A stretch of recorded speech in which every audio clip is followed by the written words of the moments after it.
Hello, this is Betty from Betty's Harvest Right Freeze-Dryers group on Facebook.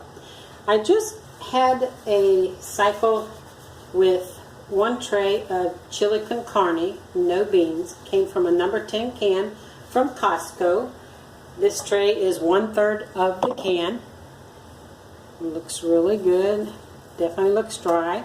Anytime you have food like this to dry in one big sheet in the tray, you can take each opposite corner and twist it back and forth like we used to do the old time ice cube trays and loosen it up. In this case it shrunk enough to break away from the edges of the pan.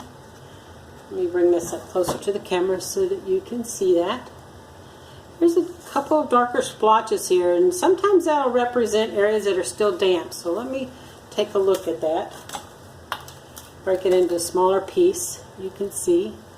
I know that this cycle ran for 5 hours longer than what it would have if I'd let it go, but I added time so that I could sleep and work with it in the morning. Although you don't have to add time like that. You can just let it sit for however many hours until you get home, and then you can always run a 30-minute to an hour extra dry so that the trays will warm up and the food won't be cold and there'll be no moisture on the food. But the food is fine inside the freeze dryer as long as it still has the vacuum in there and it's cold. The freezer is still working, so everything will be dry and fine. I just do not package my food if it's really cold, so I like to have the trays warm. And it powders up really well, you can see.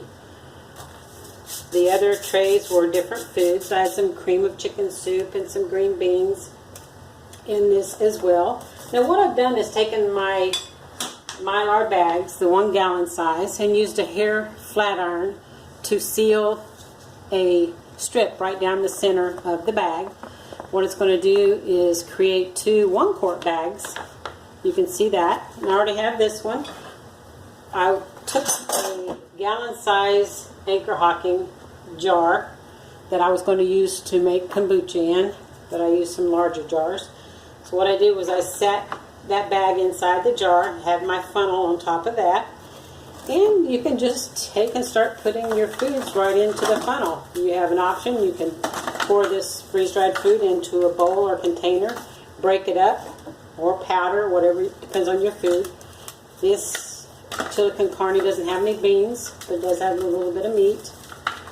I still wanted to break up enough to go into this quart size little pouch that I created by making that seal down the middle. I like to use a rounded edge spatula or the handle of a wooden spoon or a skinny spatula that you use for your cooking to help force the food down into the bag.